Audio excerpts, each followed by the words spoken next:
गावामध्ये गेल्या काही वर्षांपासून खूप जास्त गरमी पडली होती. लोक सावळीच्या शोधामध्ये इकडे तिकडे भटकत होते. तलाव वाळून गेले होते. अशा गरमीमध्ये म्हातारी रत्ना काकी मुखियाच्या घरी जाऊन पोचली. मुखिया, शेवटी कधीपर्यंत आपलं धूपपूर गाव असं जळत राहील? आता तर श्वास घेणं पण कठीण झालं आहे. मागच्या वर्षी सुद्धा गरमी होती रत्ना काकी, पण एवढी आग नव्हती बरसली. यावेळेस तर सूर्य आपल्याला जाळायच्या विचारात दिसतोय. आपल्या गावचा जमीनदार तर सरकारकडून खूपच मेळ ठेवतो. त्याला विचारून काही मदत का नाही घेत आपण? तू म्हणत आहेस तर जातो, पण तुला माहिती आहे ना, तो जमीनदार लालची पण आहे आणि चालाक सुद्धा. बघतो आता काय करतात ते. दुसऱ्या दिवस मुखिया भारी मनाने जमीनदाराच्या हवेलीला पोचतो. जमीनदार साहेब, गावातले लोक गर्मीने खूप बेहाल झालेत. तुमचा सरकारमध्ये खूप ओळख आहे, का नाही काही मदत केली जाईल? सरकार आता काय सगळ्या झोपड्यांमध्ये कूलर लावणार, एसी लावणार. रेशन तर मुफ्त मध्ये येतंय ना, तेवढाही खूप आहे तुमच्यासाठी. तुमच्यासारखे लोक तर थंड हवेमध्ये बसलेले असतात.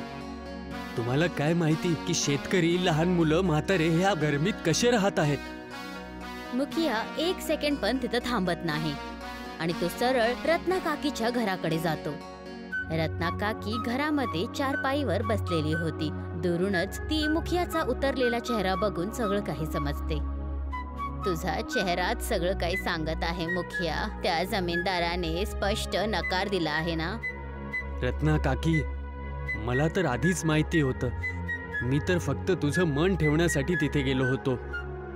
तेव्हा आतून रत्ना काकीची 20 वर्षाची नातीन बाहेर येते. डोळ्यामध्ये अश्रू आणि चेहरा कडक उन्हामध्ये लाल. आजी, काल रात्री मला अजिबात झोप नाही आली. ना हवा होती ना शांती. खूप गरमी वाटत होती आजी. रत्ना काकीचे डोळे भरतात. बाळा, आपल्या गरिबांच्या नशिबात तर उन्हाळ्याचे थपेडेच लिहिलेले आहेत. एक गोष्ट माझ्या समजतच नाहीये रत्ना काकी, ही गरमी फक्त धूपपूर गावावरतीच का पडते? गावाच्या सीमेच्या बाहेर गेलो ना की गरमी खूप कमी लागत असते. आता तर आपले नवतरुण मुलं रात्री जंगलाच्या साईडला झोपायला जातात. रत्ना काकीचे डोळे काही विचार करताना वर होतात, जसं तिला काहीतरी लक्षात आलं. मी आपल्या लहानपणी ऐकलं होतं की कधी आमच्या गावी पण खूप हिरवगार होतं. गरमी तर पडतच नव्हती जसं. मग एक दिवस एक साधू आला. त्याच्याकडे एक चमत्कारी मणी होता. त्यावेळेसचा जमीनदाराचे पूर्वज धीरेंद्र प्रताप चौधरीने त्या साधूकडून तो मणी गपचूप चोरला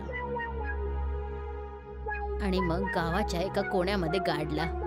दुसऱ्या दिवस जेव्हा साधूला तो मणी गायब मिळाला तर त्याने पूर्ण गावाला श्राप दिला. काय श्राप? की जोपर्यंत मणी परत नाही देणार तोपर्यंत हे गाव उन्हाळ्याच्या आगीमध्ये जळत राहील आणि कोणी पण त्या मणीला शोधू नाही शकणार. जोपर्यंत तो माणूस नाही येऊ ज्याच्या मनामध्ये लालच नसेल आणि ज्याच्या मनात दुसऱ्यांच्या प्रती दया भावना असेल.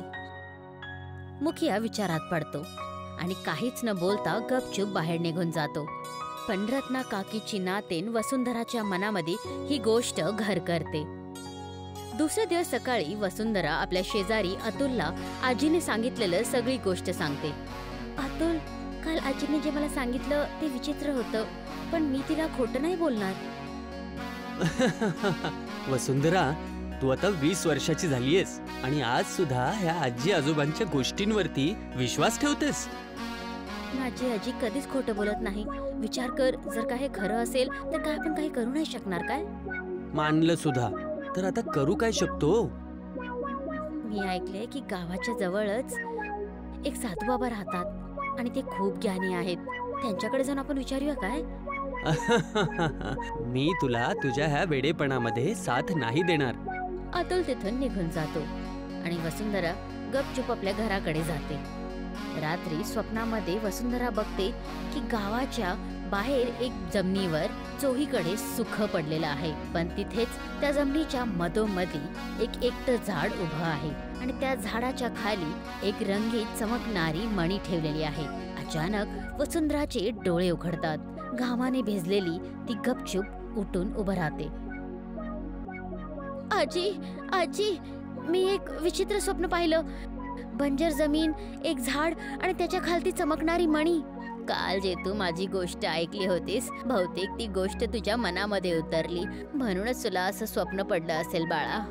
नाही आजी, हे फक्त एक स्वप्न नव्हतं. मला खात्री आहे की तिथं काहीतरी आहे. त्याच दुपारी सुंदरा अतुलच्या घरी जाते. अतुल, मला आज एक स्वप्न पडलं होतं. त्या स्वप्नामध्ये मी पाहिलं की एका बंजर जमिनीवर एक झाड आहे आणि त्याच्या खालीच ती मणी ठेवलेली आहे. तू स्वप्नामध्ये खजाने शोधत आहे वसुंधरा.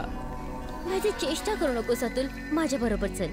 अतुल वसुंधराच्या डोळ्यामध्ये एकटक बघतो आणि मग थोडं झिझकतो, पण नंतर तो तिच्या बरोबरच जातो. खूप तास शोधल्यानंतर वसुंधरा आणि अतुलला तीच जागा भेटते जिथे चोहीकडे बंजर जमीन होती आणि फक्त एकच झाड उभं होतं. हे तर बिलकुल तसंच आहे जसं तू बोलली होतीस. वसुंधरा काहीच न बोलता जमीन खोदायला सुरुवात करते. काहीच वेळानंतर वसुंधराला खोदता खोदता काहीतरी सापडतं. माती काढल्यानंतर रंगीत प्रकाश सोडणारी एक मणी तिला दिसते.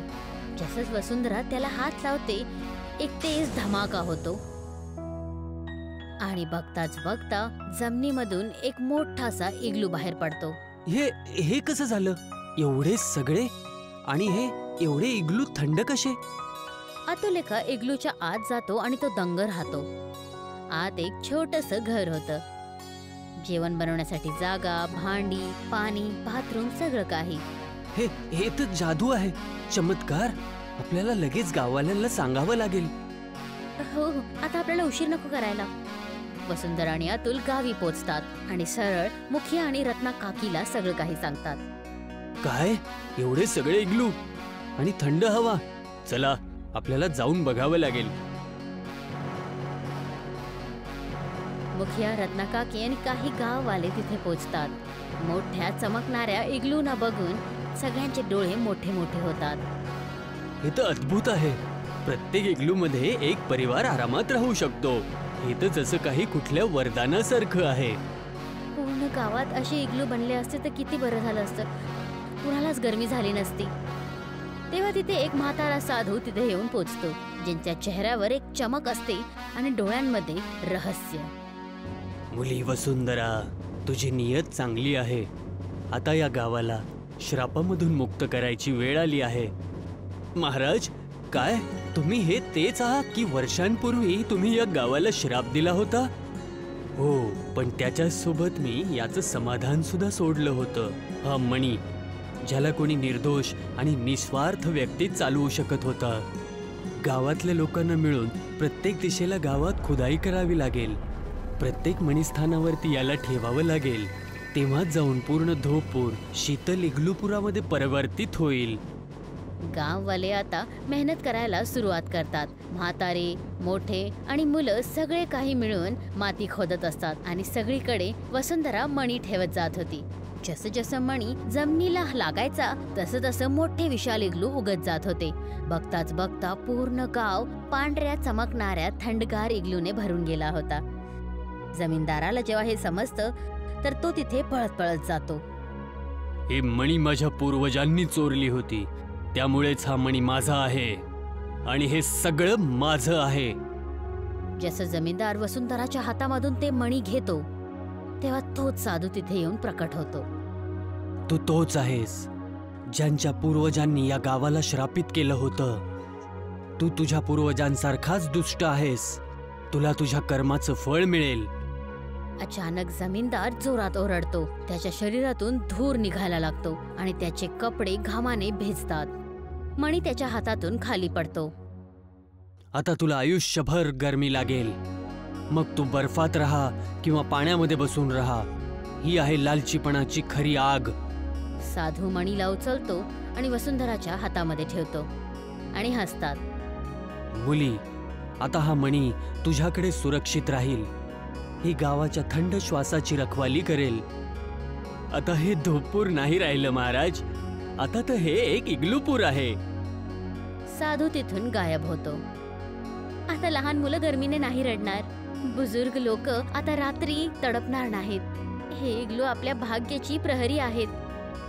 ह्या इग्लूने तर आपलं भाग्यच बदललं. काही वेळानंतर गावामध्ये थंड हवा चालत होती. आता इग्लूपूर फक्त एक जागा नव्हती, एक नवीन विचार, एक नवीन प्रेरणा आणि न्यायाची गोष्ट झाली होती.